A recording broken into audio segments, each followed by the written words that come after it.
Insight.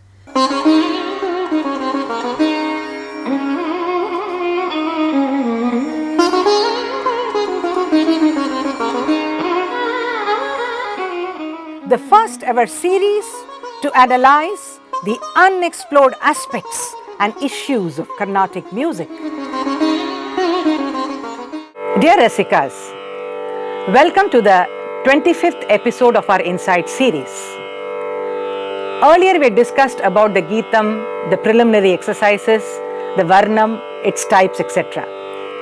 Today we will be going into a very important form, the Kriti, because of the fact that it occupies a very important position in the concert or the Kacheri. While we have a structured form for the Varnam, the Kriti we see has got a number of varieties, and that's why we see that while in a Kacheri we perform just about one Varnam in the beginning, the other part consists of many Kritis which are in various ragas, talas, edipu, kalapramanam and so on. Interestingly, if you look at the terminology, that is the root word for Kriti, Yat Kritam Tat Kritihi, which means that anything that is created is a Kriti. So in that sense, it's a very general term, I would say, where anything which is created becomes a Kriti.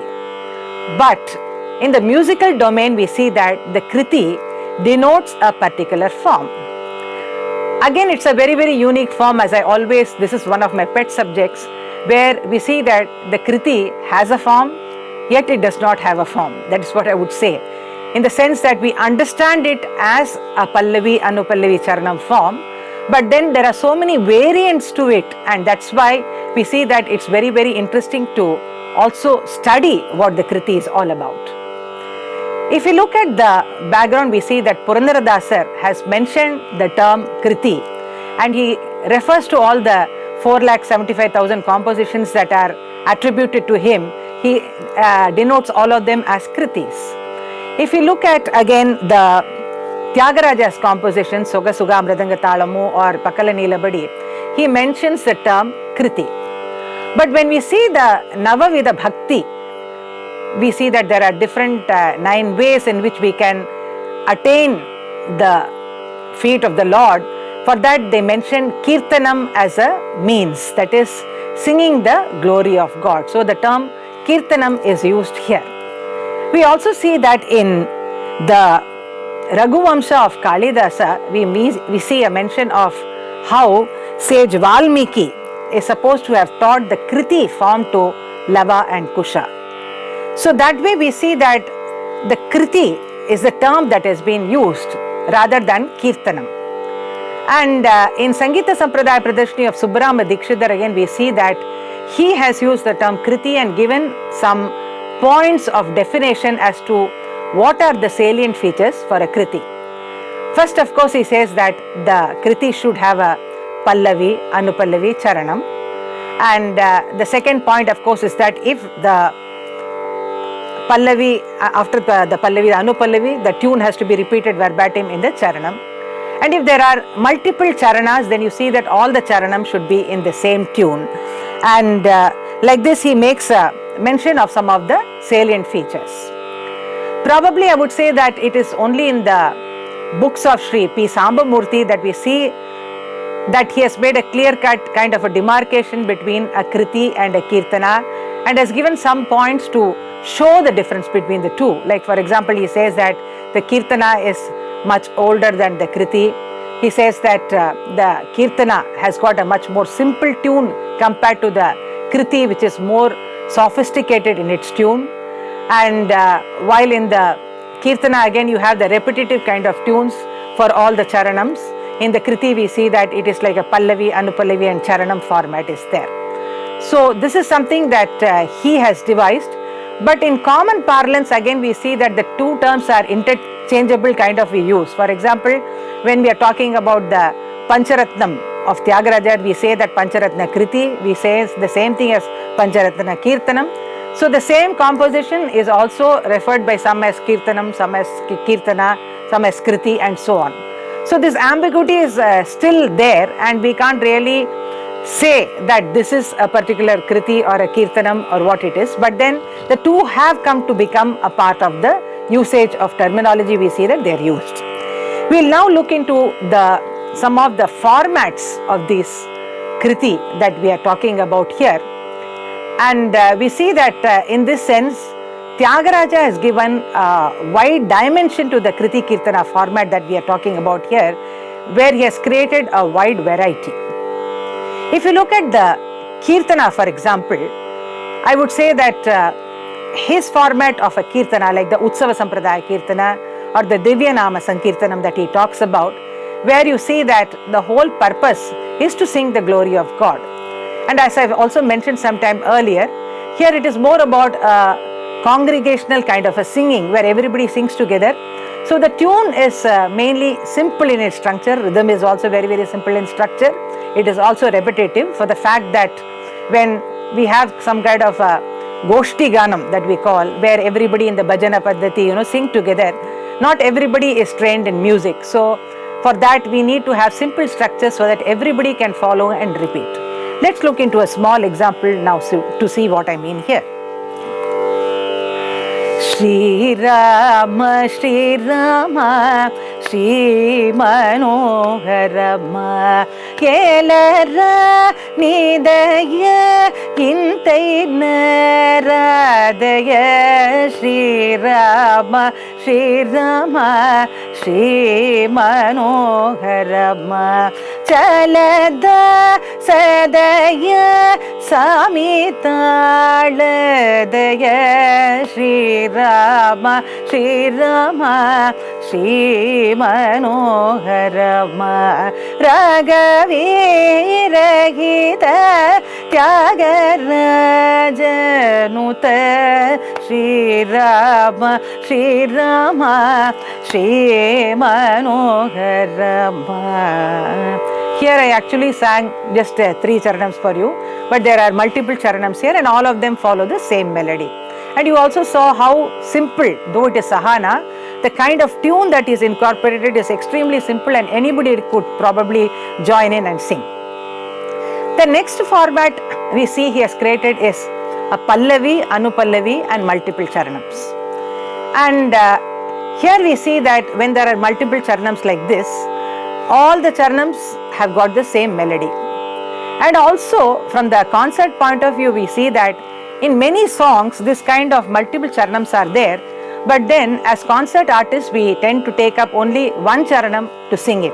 Again, a point which is proven here is that for a concert artist the melody becomes a predominant feature and not the sahityam.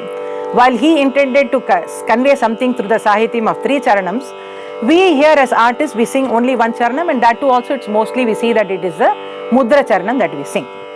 Let us look into one composition to see this example. Eti Janmamidiya in Varali. Eti Janmamidiya Varama,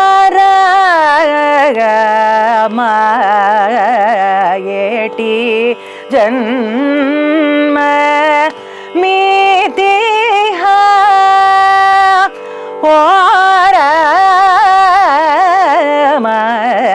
Eti Janmamidiya. That is the Pallavi.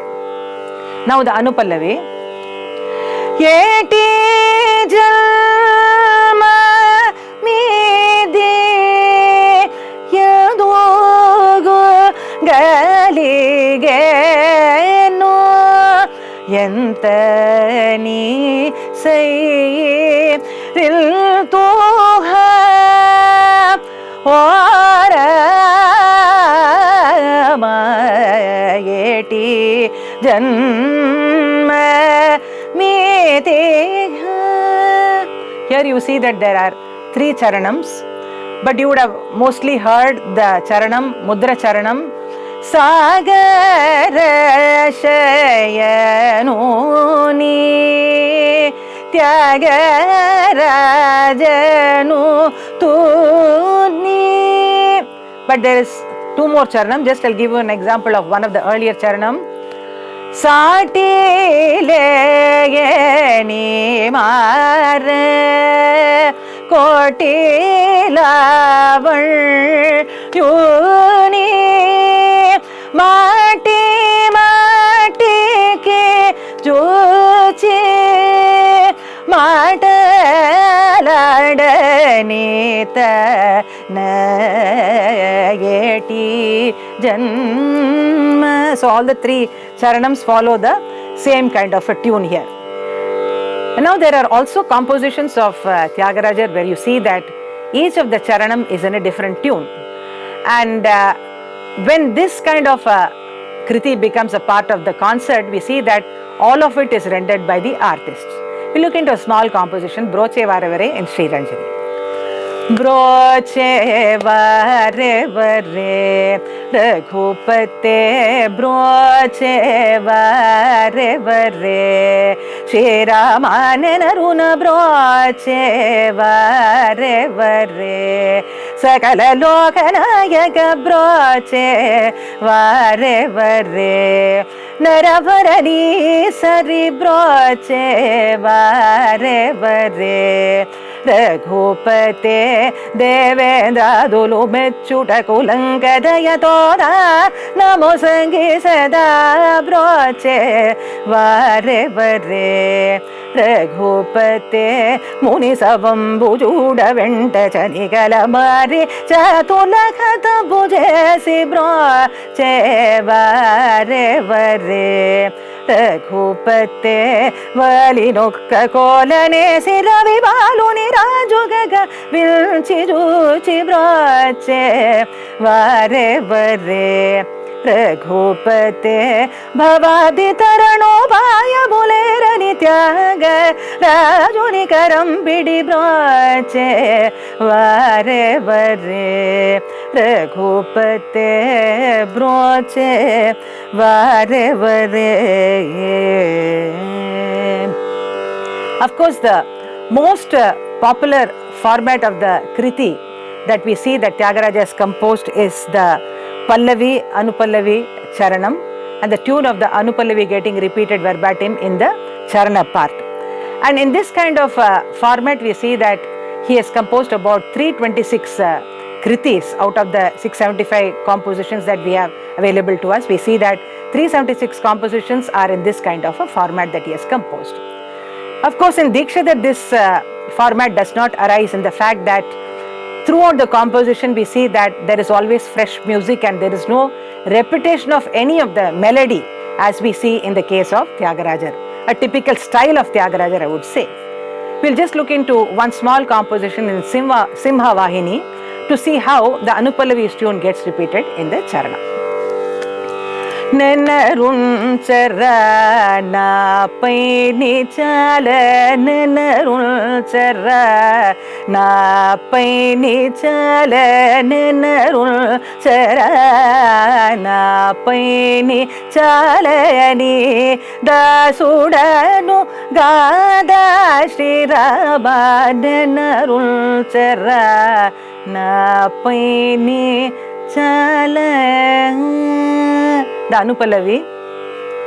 Sana Kari Yogi Prantavadya Pada Saketa Vasa Sadbhakta Posha Saketa Vasa Sadbhakta Posha Nenaruncha. The Charanam. Talli Tandri Guru Daivabuni Vani Tarusuganu Ninnu Nammeyuldane Talla Dillu Chulda Darijopavemi Tyagaraja Pala Suguna Shila Tyagaraja Pala சுகுணசீலனருள் Sarana பைனி Salani தாசுடனு காசிரபனருள் Sarana. This kind of a format we can see in many of the compositions. Since I mentioned 376, you would have immediately been able to recall compositions like Maru Kelara, Ma Kelara, Brova Barama, Teliyaleru Rama, Bhagayaniya, and so many more, where you see that the tune of the Anupallavi gets repeated verbatim in the Charanam. In this, I would just like to share some more information in the fact that in the case of Tyagaraja, we see that there are two formats, the Pallavi, Anupallavi, Charanam format. And in that also we see that Pallavi, Anupallavi and Charanam, some compositions have one Charanam, some have two, some have three, some have four. Like this, we that maximum that we are able to analyze and see in his composition is one particular composition which has 17 Charanams.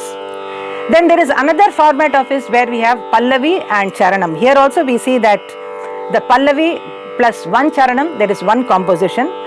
After that we see that Pallavi with Charanam, like 2 Charanams, 3 Charanams, 4 Charanam, like that. There is one particular composition in Mangala Kaishiki, Jaya Jaya Shri Raghurama, which has got 23 Charanams in it. Of course, in the case of Dikshidhar, this is not there because he has not used the concept of multiple Charanam at all.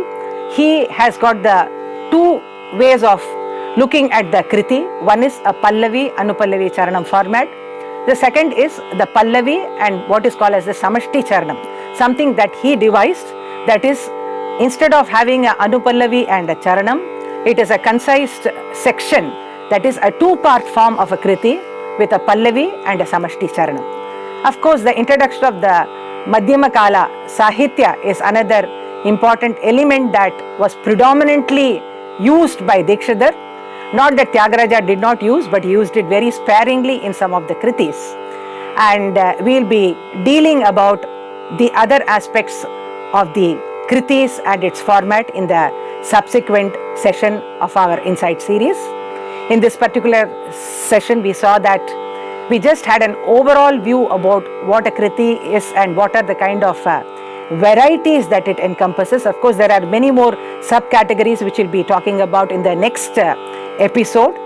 If you do have any queries or feedback about this particular episode, please do feel free to write to us, or you can even WhatsApp to us.